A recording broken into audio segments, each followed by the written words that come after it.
To understand why Lucky Luciano's six-word response destroyed Dutch Schultz, you need to understand what the commission represented. Before 1931, organized crime in America was chaos. Rival gangs fought for territory. Bosses declared themselves king. Blood feuds lasted generations. Men died over insults and territory disputes that could have been settled with a conversation. The Castellamarese War of 1930 to 1931 had killed over 60 men. Families were destroyed. Operations were disrupted. And the violence was bringing so much police attention that everyone's business was suffering. Lucky Luciano ended that war by doing something revolutionary. He killed the old boss of bosses, Salvatore Maranzano, and replaced him with nothing. No supreme leader, no king. Instead, Lucky created the commission. 5 families, equal votes. Disputes settled through discussion, rules that applied to everyone. It was democracy for criminals, and it worked. For 4 years, from 1931 to 1935, the commission kept the peace. Territory was divided fairly. Conflicts were resolved without bloodshed. The families made more money than they ever had before. But not everyone liked the new system. Old school bosses like Dutch Schultz thought it made them weak. Dutch had built his empire through violence and intimidation. He'd killed over 30 men personally. He'd survived gang wars, federal indictments, and assassination attempts. Dutch didn't believe in voting. He believed in power. And when the commission tried to stop him from killing a federal prosecutor, Dutch decided he'd had enough of Lucky Luciano's rules. Chapter 1. The Prosecutor. Thomas Edmund Dewey was 33 years old in 1935. He'd been appointed special prosecutor for New York County with one mission: clean up organized crime. And unlike previous prosecutors who could be bribed or scared off, Dewey was incorruptible. He built cases methodically. He flipped witnesses. He followed the money. Within 18 months, Dewey had convicted 3 major mob figures. And now he was building a case against Dutch Schultz. Dewey had evidence of Dutch's numbers racket in Harlem. He had ledgers showing millions in illegal gambling revenue. He had witnesses ready to testify. Dewey was going to put Dutch away for 20 years minimum. Dutch knew what prison meant. He was 43 years old. 20 years meant dying behind bars. So Dutch decided to solve the problem the only way he knew how. Kill Thomas Dewey. Make it look like a robbery. Some punk catches the prosecutor walking to his car, shoots him, takes his wallet, disappears. Problem solved. But there was a complication. The commission had rules. And one of those rules was that you didn't kill federal prosecutors. Killing a prosecutor would bring heat on all the families. The FBI, the Treasury Department, the National Guard. Every law enforcement agency in the country would come down on organized crime with unprecedented fury. So Dutch called an emergency commission meeting. He wanted approval to kill Dewey, not because he needed permission. Dutch Schultz didn't ask permission. But because he was smart enough to know that if he acted alone and things went wrong, the other families might throw him to the wolves. Better to get them on record supporting the hit. That way, they were all complicit. Chapter 2. The Meeting. October 12th, 1935. The Waldorf Astoria Hotel. Suite 39C, 12 men gathered around a conference table. Lucky Luciano sat at the head. Not because he was the boss of bosses. The commission didn't have a boss of bosses. But because everyone recognized Lucky as the architect of the system. To Lucky's right sat Meyer Lansky, the financial genius who kept the books for half the families in New York. To his left, Frank Costello, the political fixer who kept judges, tanbis, and politicians in line. Around the table were the other bosses: Joe Bonanno, Tommy Lucchese, Joe Profassi, Albert Anastasia. And at the far end, sitting alone, Dutch Schultz. Dutch got right to the point. Dewey's a problem. He's building cases against half the men in this room. He's got witnesses, evidence, grand juries. He puts me away, he comes for the rest of you. We need to handle this before it gets worse. Lucky leaned forward. Handle it how? We kill him, Dutch said flatly. Make it look random. A mugging, a robbery gone wrong, happens all the time. Meyer Lansky spoke up. Dutch, killing a federal prosecutor isn't just murder. It's suicide. We'd have every cop, every Fed, every badge in America hunting us. It's not worth it. Not worth it? Dutch's voice rose. Easy for you to say, Meyer. Dewey's not building a case against you. He's coming for me, and when he gets me, he's coming for all of you. Lucky called for a vote. All in favor of authorizing action against Thomas Dewey, raise your hand. Dutch's hand shot up. Nobody else moved. All opposed. 11 hands went up. Every man except Dutch. Motion fails. Lucky said, "We don't touch Dewey. Find another way." And that's when Dutch exploded. Dutch stood so fast his chair clattered backward. His face turned crimson. Veins bulged in his neck. "You're telling me no? You're a coward, Luciano. A punk who hides behind votes and committees. This is supposed to be the mob. We're supposed to be killers. And you want to vote on whether we kill a prosecutor?" Lucky remained seated, calm. The commission voted Dutch. 11-1. That's how this works. Dutch's hand moved toward his jacket. "Your commission is making us weak. In the old days, a boss made decisions. Now we sit here and talk like politicians. You think Maranzano would have taken a vote? You think the old bosses would have let a prosecutor walk?" Lucky's voice was quiet but firm. "The old bosses are dead, Dutch. That's why we're sitting here." Meyer Lansky tried to de-escalate. "Dutch, calm down. The vote is done. We move on." "Sit down, Meyer," Dutch barked. Dutch pulled out a gun. A .45 automatic. Cocked it. Aimed it directly at Lucky Luciano's head. 3 feet away. Point-blank range. Impossible to miss. The room froze. Not a breath. Not a movement. Just 12 men watching to see if the commission, Lucky's great experiment, would end with a bullet through its founder's skull. Dutch's finger was on the trigger. "You think you can vote me down? You think I need your permission? Here's my vote." Lucky Luciano didn't flinch. Didn't reach for a weapon. Didn't call for help. He just looked at Dutch Schultz with those cold, calculating eyes and spoke. "You pull that trigger, Dutch, and you better kill every man in this room.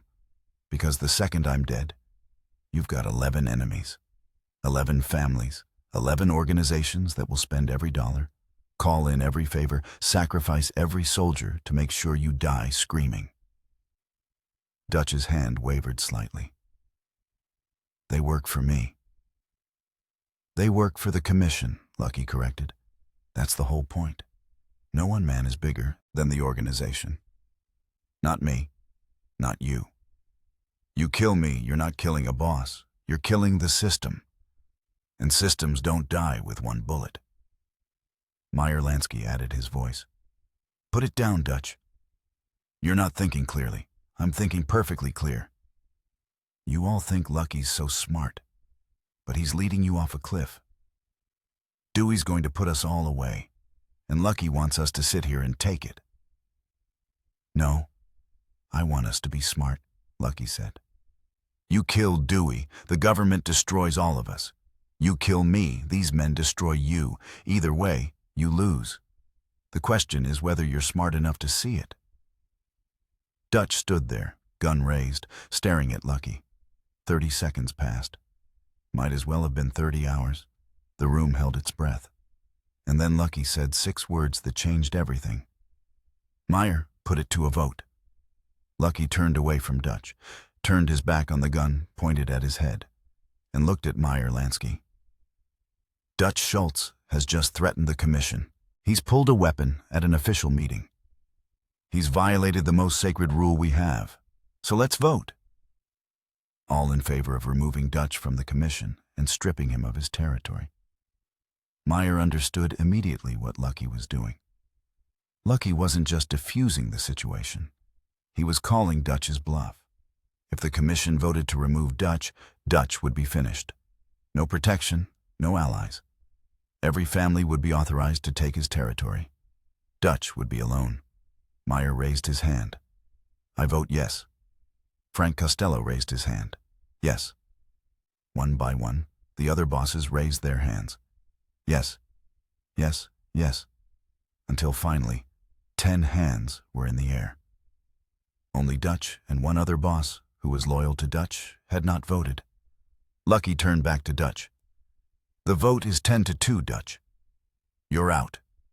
Dutch's gun hand was shaking now, not from fear, from the terrible realization that Lucky had outmaneuvered him. If Dutch pulled the trigger now, he'd be a dead man. Even if he killed Lucky, he'd have 10 families hunting him. And for what? To prove he was tougher than a vote?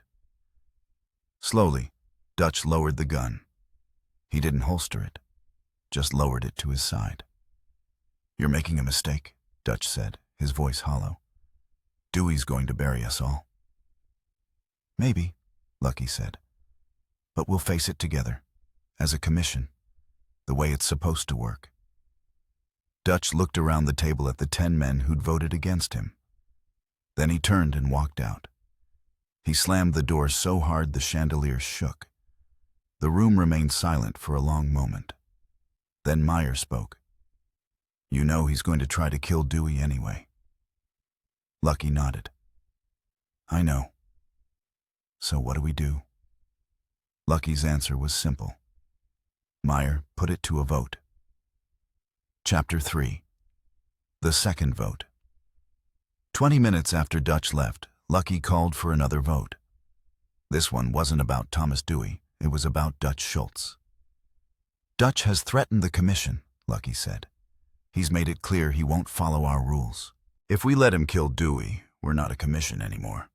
We're just a group of bosses who meet occasionally. The system collapses. So I'm calling for a vote on a different matter. All in favor of authorizing action against Dutch Schultz. The room was silent. Everyone understood what Lucky was asking. He was asking for permission to kill Dutch. Meyer Lansky spoke first. Dutch has been a problem for years. He's violent, unpredictable. He doesn't respect the commission. I vote yes. Frank Costello voted yes. Joe Bonanno hesitated, then voted yes. Tommy Lucchese voted yes.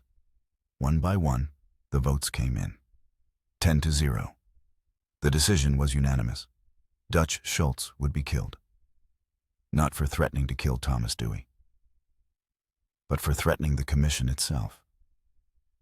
For pulling a gun on Lucky Luciano in front of 11 witnesses. For proving that he valued his pride over the organization. Lucky made the call that night. To a crew out of New Jersey. Professional hitmen who'd never worked with Dutch. Men who couldn't be traced back to the commission. The job was simple. Find Dutch Schultz, kill him, make it clean. Chapter 4.